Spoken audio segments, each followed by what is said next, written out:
Here with an episode of Chordplay, and this is the Chords of Mr. Big. And Mr. Big formed in Los Angeles in 1988, the brainchild of Billy Sheehan, after he left David Lee Roth's solo project. He found Eric Martin, Pat Torpey, and of course Paul Gilbert on guitar, and they formed Mr. Big, and literally just exploded, in the late 80s and throughout the 90s. Mr. Big's had 9 studio albums, 7 with Paul Gilbert and 2 with Richie Kotzen, kind of filling in his shoes. And, I've been a Paul Gilbert fan since I was in high school, just obsessed with him and his educational material, Racer X, solo albums, Mr. Big, you name it. I've been a Paul Gilbert fan since I was a teenager.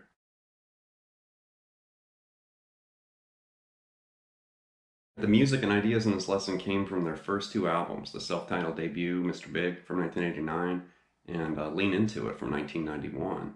And most people are familiar with those 2, releases.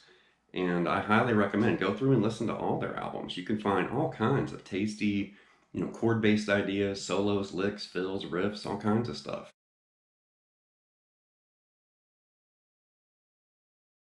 All right, with the intro, that was Wind Me Up from their debut album, and it goes something like this.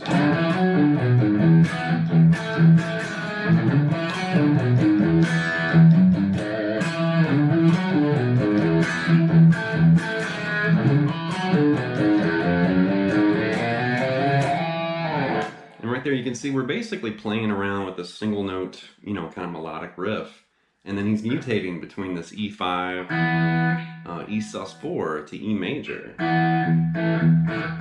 So he keeps kind of injecting that little chord part in there. He's also playing with that, which is a really crafty, E power chord, because there you have E and B, and then the high E and the B string open. So it's a 4-string chord, but only 2 different notes, E and B. But you have that really nice transparent sound when you hit that chord. And he starts the riff like that.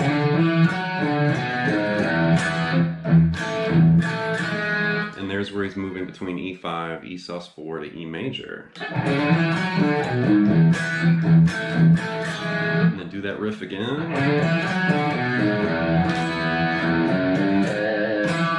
Then do the first riff again. And the last time, and you've got this chromatic, walk up like that, and then it loops and starts the whole riff all over again. It falls right on the downbeat.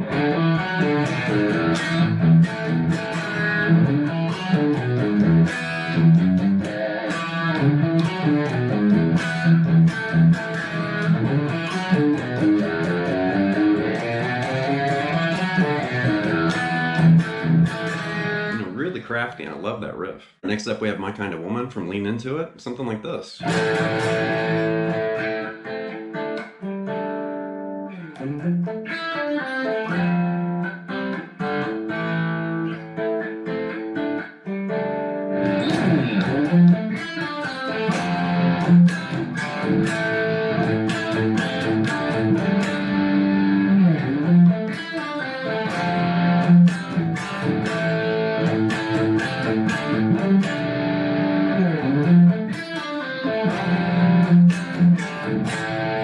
Really cool. So the first time, and when the song opens, he's just banging on that A power chord, and then it gets very quiet. So I just kind of rolled my volume down to where it's just barely on, like that. And then you've got this, A5 to A minor to like an A sus4 right there.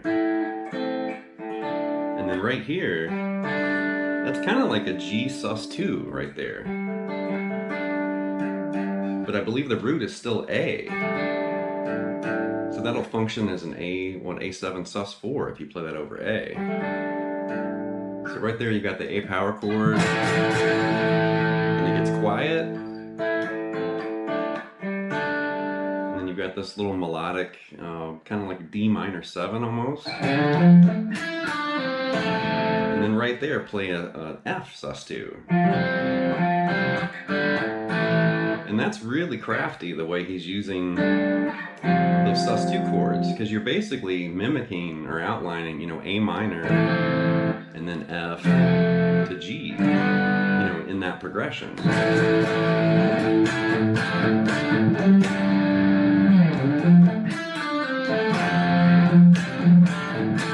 Right there was the F sus2, and then a partial, G5, like the open D and open G open to A. And that's mimicking that F, G to A progression right there.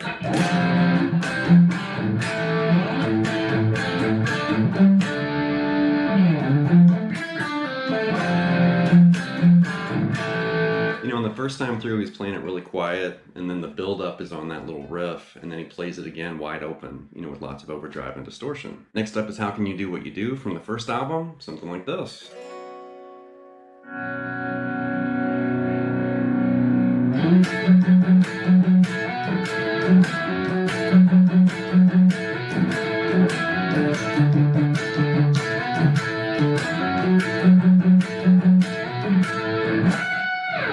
Right there you can see it opens with this B sus2, and I believe they just kind of swell into it, and the bass, and there's I think some additional sound effects from the studio, but that's just a B sus2 kind of using the volume knob there. And then he basically moves up here, and that's an implied F sharp minor 7.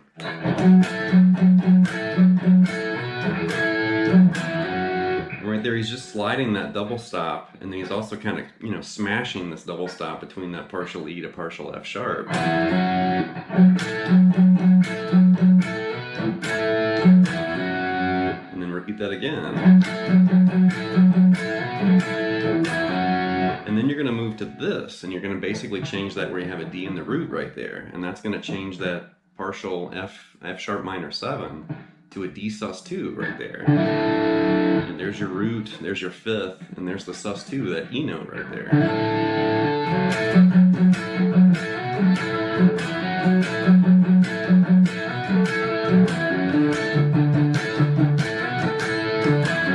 And go back to that F sharp minor 7. And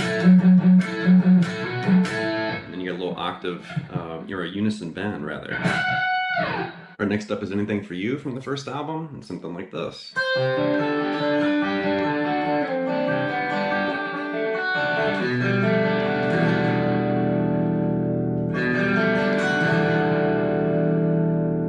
And right there you can see there's like a buffet of all these chords. There's a G sus4 to G sus2 to G major right there, kind of playing with that little D major shape.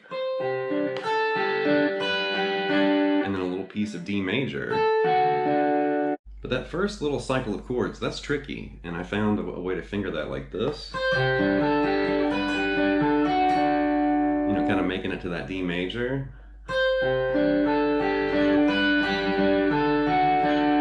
And then you're going to move down here, there's G sus4 to G major, and then D sus4 to D major.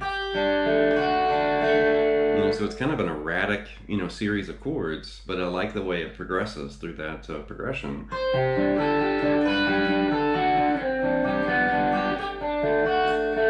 And then after that little, D sus4 D major action, then he plays this, and that's an E minor 11. I love that chord. So he starts from the A string and picks all the way up to the high E, and then he strums it. Like that. Really cool chord, and I love those huge, open position chords like that are a little unusual.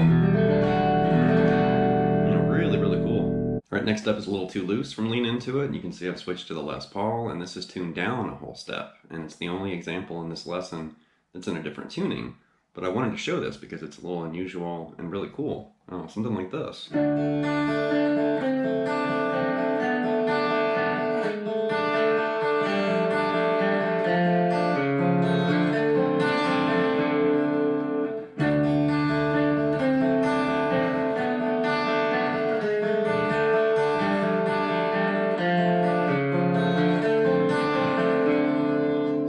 loosely reminds me of like a guitar part from Mama I'm Coming Home from Ozzy Osbourne, you know, Zakk Wylde, and that would be in E major. And then this is kind of flirting more with E Mixolydian because you have the flat 7, that D note. And he's, you know, Paul is definitely implying or, you know, hitting and hinting at some really interesting tonalities here. So he's hybrid picking in the beginning. And that's just, you know, E with the open B and the open high E and the open low E too. And then move back to that D note,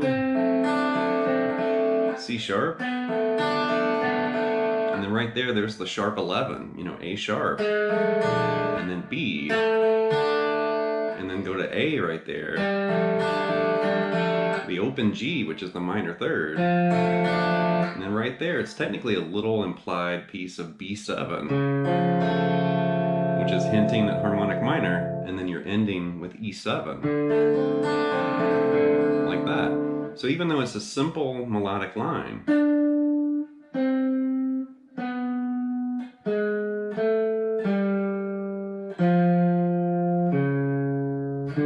know, that's the melody. But then when you hear that blur of droned open strings and just kind of the way it cycles through that progression, it's really musical and interesting. It really has that bluesy, you know, feel to it.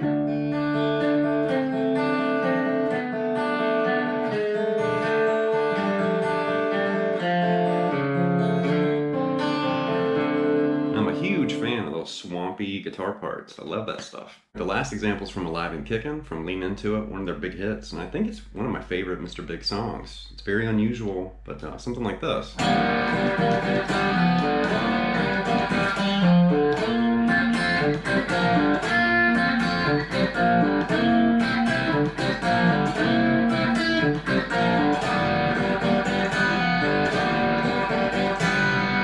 So it's basically based around G or G7, and he's definitely flirting with the minor and major third, you know, in the key of G, B flat, and B. So he's playing with this. But he's not doing it that way, and that's kind of more of a traditional like funk or blues way. But instead, Gilbert's basically fretting, you know, B flat on the D string right there. He's also hybrid picking the open G and B, and then he's bending that B flat up to B. So you have this kind of unstable sound, but you hear it blur up to the right note. You know what I mean?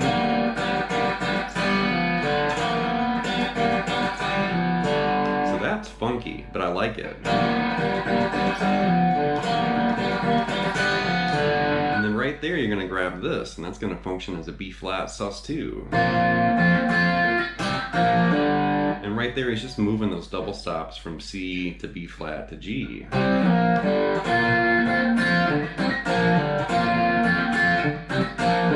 And then that's going to basically change to a C over B flat. And